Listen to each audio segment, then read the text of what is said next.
So on January 1st of this year, a deal was signed that could literally redraw the map of Africa. You've got this massive, landlocked nation making a deal with a country that, on paper, doesn't even exist. We're going to dive into this because it's an absolutely explosive situation that could go one of two ways. It could create a brand new nation, or it could ignite a devastating new war. To really get what's going on here, you first have to wrap your head around a total paradox, a place called Somaliland. See, for a place that isn't technically a country, it sure looks and acts exactly like one. And the contrast here is it's night and day. On one hand, you've got Somaliland, with its own visa, its own currency, its own military, all the things that make a country a country. And yet the entire world, all 193 members of the UN, insist it's just a part of Somalia. And here's the crazy part. Somalia itself is ranked #1 on the Fragile States Index. It's a country so dysfunctional that its government barely even exists outside the capital city. For 30 decades now, while total chaos was engulfing its neighbor, Somaliland has just been, building a nation. They've held regular elections. We're talking 5 presidents from 3 different parties. Universities are opening up, school enrollment is on the rise, and the capital even hosts a big international book fair. It's a functioning place. Meanwhile, you look at Somalia and the picture is just bleak. It has the second highest infant mortality rate in the entire world, a shocking 8% primary school enrollment rate. The government is so incredibly weak that the little control it has depends almost completely on UN peacekeepers just to stay afloat. But what's really incredible is that Somaliland did all of this completely on its own. Back in 1991, a dictator literally leveled their cities. The survivors? They rebuilt everything, brick by brick. They did it with no international loans and 0 foreign investment. Why? Because officially, you can't give a loan to a country that doesn't exist. So the big question is, why? Why does the whole world refuse to acknowledge this little oasis of stability? Well, it all boils down to Somaliland's 30-year-long, and so far failed, quest for recognition. The biggest roadblock here is the African Union. See, its constitution has this core, unshakable principle to defend the existing borders of its members, no matter what. And of course, if you create a new country, that means you have to split apart an old one.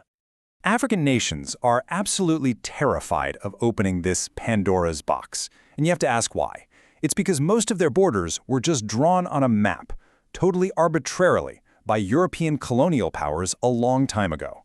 They're worried that if you redraw just one border, it could set off a chain reaction of conflicts and destabilize the entire continent.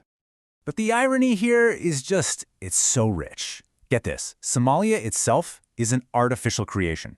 It was just cobbled together back in 1960 from a former British colony and a former Italian colony. 2 places with totally different languages, different systems of government.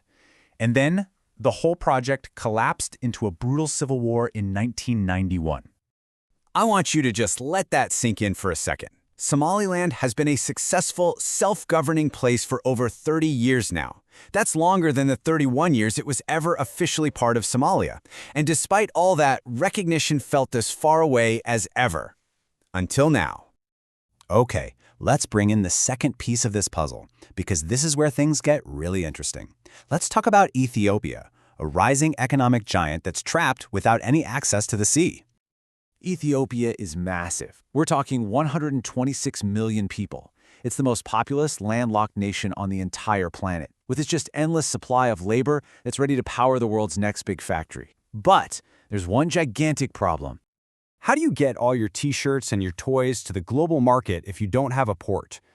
The short answer is, you can't. The country is completely stuck in what its own prime minister has called a geographic prison, just totally boxed in by its neighbors. So to ship its goods, Ethiopia is forced to rely on its tiny neighbor, Djibouti. And you better believe Djibouti knows how desperate Ethiopia is. They charge a borderline extortionate $1.5 billion every single year just for port access. And to put that number in perspective, that single fee makes up 43% of Djibouti's entire GDP. This gives Djibouti this immense leverage, and it leaves Ethiopia in a totally unsustainable position. Ethiopia needed another option, and it needed one fast. So this is where our 2 stories collide. You have the desperate needs of a country that isn't really a country and a country that doesn't have a port. and it all created the perfect storm for a truly historic and very risky agreement. So what happens when a nation that desperately needs a port meets a nation that desperately needs to become a country? Well, you get a deal that just might change everything. And the logic behind it is just brutally simple and really, really powerful. Ethiopia can offer the one thing Somaliland wants more than anything else in the world: recognition. And in return, Somaliland has the one thing Ethiopia desperately needs: a coastline. The terms themselves are pretty straightforward.